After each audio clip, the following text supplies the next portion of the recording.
60년에 걸친 워런 버핏의 시대가 공식적으로 이제 막을 내리고 있습니다.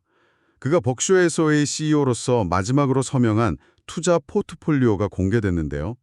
오늘은 이 한 장의 문서가 단순한 주식 목록을 넘어서 뭐라고 할까요? 한 시대의 거인이 남긴 마지막 메시지이자 새로운 시대에 대한 청사진으로서 어떤 의미를 갖는지 한번 깊이 파고들어 보려 합니다. 모두의 예상을 뒤엎은 투자부터 그의 원칙을 다시 한번 확인시켜주는 움직임까지 와, 이거 정말 잘 짜인 한 편의 드라마 같더라고요. 맞습니다. 이번 분석의 핵심은 어떤 종목을 샀나 이게 아니고요. 왜 지금 이 시점에 이런 움직임을 보였나 이걸 읽어내는 데 있는 거죠. 세계에서 가장 성공한 투자자가 이 거대한 전환점에서 남긴 마지막 흔적이잖아요. 모두를 놀라게 한 그 구글에 대한 뒤늦긴 베팅, 또 오랫동안 가장 사랑했던 애플 지분의 지속적인 축소, 그리고 그 모든 것의 배경에 깔린 어마어마한 현금. 이 세 가지를 중심으로 새로운 리더십하에서 버크셔가 어디로 향할지 그 신호를 한번 포착해 보겠습니다. 좋습니다. 그럼 가장 큰 충격과 화제를 몰고 온 이야기부터 시작해보죠. 바로 구글의 모회사 알파벳 지분을 무려 43억 달러어치나 사들였다는 소식입니다. 평생 이해하지 못하는 기술주에는 투자하지 않겠다던 그 가치 투자의 화신이 말년에 보여준 움직임이라 시장에서는 거의 대반전 드라마다 이렇게 받아들이는 분위기예요. 여기서 정말 재미있는 건요. 이게 충동적인 결정이 아니라는 겁니다. 이미 몇 년 전부터 복선이 깔려 있었어요. 아, 복선이요? 네, 시간을 2019년 주주총회로 한번 돌려보면요. 버핏하고 그의 평생 파트너였던 고 찰리 먼거가 대중 앞에서 공개적으로 구글에 투자하지 않은 걸 후회하는 장면이 나옵니다. 문거가 아주 직설적으로 우리가 망쳤다, 위 스크룻 업고 했죠. 버핏이 옆에서 찰리가 말하는 건 우리가 엄청난 기회를 날려버렸다는 뜻이다 라고 덧붙였고요. 그러니까 자기들이 가진 가이코 보험이 광고로 돈 버는 것처럼 구글의 비즈니스 모델이 얼마나 강력한지 진작에 알고 있었으면서도 기술주라는 그 꼬리표 때문에 투자를 망설였다, 이거잖아요. 바로 그 지점입니다. 먼거의 그 한마디가 당시 주주총회장을 막 술렁이게 만들었죠. 그렇게 솔직하게 실수를 인정하는 거인들의 모습에서 많은 사람들이 오히려 더 큰 신뢰를 느꼈거든요. 이번 투자는 단순히 새로운 주식을 편입했다, 이게 아니라 바로 그 공개적인 후회에 대한 공식적인 답변인 셈이죠. 과거에는 이해할 수 없는 기술주로 보였던 기업이 이제는 철도나 전력회사처럼 사회의 필수 인프라가 됐다. 즉 강력한 해자를 가진 독점적 기업이 됐다는 걸 인정한 겁니다. 과거의 실수를 만회하려는 움직임이다, 이렇게 볼 수도 있겠네요. 근데요, 일각에서는 이게 정말 버핏 본인의 결정이 맞냐, 이런 의문을 제기하기도 합니다. 버핏이 아니라 그의 투자 매니저인 토드 콤스나 테드 웨슬러, 아니면 차기 CEO로 지목된 그렉 아벨이 내린 결정 아니냐. 사실상 버핏의 투자 철학과는 거리가 멀다는 비판도 있지 않나요? 아주 중요한 질문입니다. 실제로 그 진실은 버크셔 내부자들만 알겠죠. 하지만 저희가 몇 가지 단서로 추론은 해볼 수 있습니다.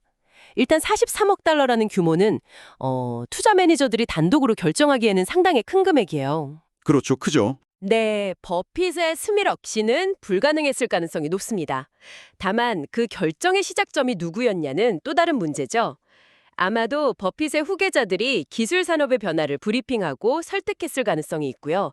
버핏은 과거 자신의 실수를 인정하면서 그들의 제안을 받아들였을 수 있습니다. 버핏의 시대에서 포스트 버핏 시대로 넘어가는 어떤 과도기적 성격을 보여주는 상징적인 투자다. 이렇게 해석하는 게 가장 합리적일 겁니다. 알파벳을 새로 담은 건 정말 놀라운데 반대로 계속해서 덜어내고 있는 종목도 있잖아요. 바로 애플입니다.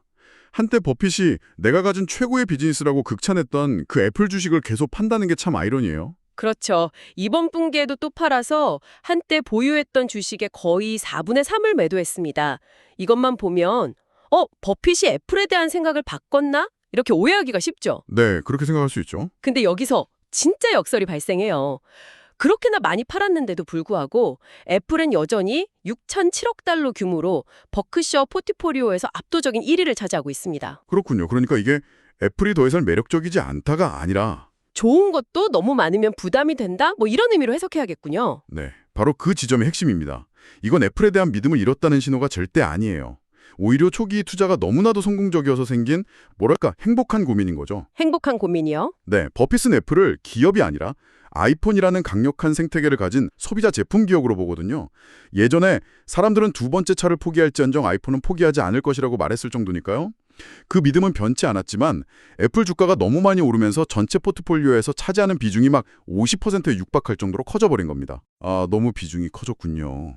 그렇죠. 한 종목의 모든 것을 거는 건 버핏의 원칙과 맞지 않죠. 이건 아이폰의 미래에 대한 비관적인 전망이라기보다는 위험을 관리하고 수익을 실현하는 지극히 교과서적인 포트폴리오 관리 기법입니다. 그렇다면 애플 주식을 판 돈은 다 어디로 갔을까요? 알파벳을 사고도 돈이 많이 남았을 텐데요. 바로 그게 이번 포트폴리오의 가장 중요한 메시지로 이어집니다. 버켜셔는 무려 12분기 연속으로 주식을 산 것보다 판 게 더 많았습니다. 12분기나요? 네, 즉 계속해서 시장에서 발을 빼고 현금을 쌓아왔다는 거죠. 그 결과 현재 보유한 현금 및 단기 채권 규모가 3,817억 달러, 우리 돈으로 500조 원이 넘는 그야말로 기록적인 수준에 도달했습니다. 웬만한 국가의 1년 예산에 활쩍 뛰어넘는 그야말로 현금의 산을 쌓아 올린 겁니다. 500조 원이라니 와 정말 상상도 안 되는 규모네요. 자, 그럼 이 조각들을 한번 맞춰보죠. 한쪽에선 과거의 실수를 인정하면서 구글을 사고 다른 쪽에선 성공적인 투자인 애플 비중을 줄이고 그 결과 창고에는 역사상 가장 많은 현금이 쌓여만 가고 있습니다.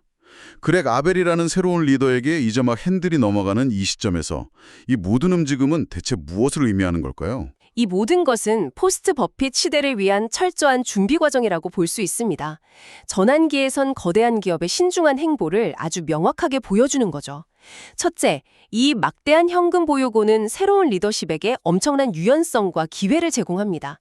시장에 어떤 위기가 닥치더라도 버틸 수 있는 방어막이자 좋은 기회가 왔을 때 즉시 베팅할 수 있는 실탄이 되는 거죠. 마치 탄약고를 가득 채운 요새의 열쇠를 다음 지휘관에게 넘겨주는 모습 같네요. 정확한 비유입니다. 그리고 둘째, 지난 거의 10년 동안 버크셔가 대규모 기업 인수를 하지 않았다는 사실을 기억해야 합니다. 아, 그것도 그렇네요. 이건 현재 시장의 기업 가치 평가가 전반적으로 너무 높아서 버핏의 기준에 맞는 저렴하고 좋은 기업을 찾을 수 없다는 강력한 신호입니다. 도미노 피자나 보험사인 처부 주식을 일부 매입하긴 했지만 이건 뭐 소소한 조정일 뿐이죠. 전체를 관통하는 주제는 극도의 신중함과 미래에 대한 대비입니다. 여기서 한 가지 더 생각해 볼 점이 바로 차기 CEO인 그렉 아벨의 역할인 것 같습니다. 그는 투자가가 아니라 에너지 사업부를 성공적으로 이끈 경영자, 오퍼레이션 전문가잖아요. 그런 그에게 이 거대한 현금 더미는 어떤 의미일까요? 그 부분이 미래 버크셔의 향방을 가를 가장 중요한 관전 포인트입니다.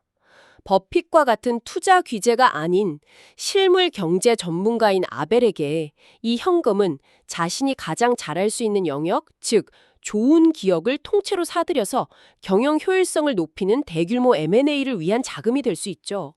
버핏이 수십 년간 찾지 못했던 그 코끼리만한 사냥감을 아벨이 이 현금으로 찾아 나설 수도 있다는 겁니다. 아, 그럴 수도 있겠네요. 하지만 반대로 생각하면 시장이 과열되었다는 버핏의 판단을 존중해서 섣불리 움직이지 않고 기회를 기다리는 그 인내심을 시험받게 될 수도 있습니다. 결국 워런 버핏의 이름으로 공개된 마지막 투자 내역서는 단순한 주식 목록이 아니었군요. 과거의 실수를 인정하는 겸손함, 즉 알파벳 투자, 그리고 경이로운 성공을 관리하는 지혜, 바로 애플. 마지막으로 불확실한 미래를 위해 새로운 리더에게 최고의 무기를 쥐어주는 준비성, 이 현금까지. 한편의 경영서사시였습니다, 정말. 맞습니다. 그리고 우리가 곱씹어볼 마지막 생각거리를 남깁니다. 우리는 지금까지 버크셔가 무엇을 사고 팔았는지 여기에 집중했잖아요. 하지만 어쩌면 지금 그들이 가장 공격적으로 사모으고 있는 자산은 주식이 아니라 바로 현금 그 자체일지도 모릅니다. 아, 현금 그 자체요? 네. 모두가 다음 성장주가 무엇일지, 무엇을 사야 할지에 혈안이 된 세상에서 가장 현명하고 대담한 전략적 움직임이 그저 기다리는 것일 수 있다는 사실. 가치 투자의 대가들이 내리는 이 판단은 지금 시장을 바라보는 우리에게 무엇을 말해주고 있는 걸까요?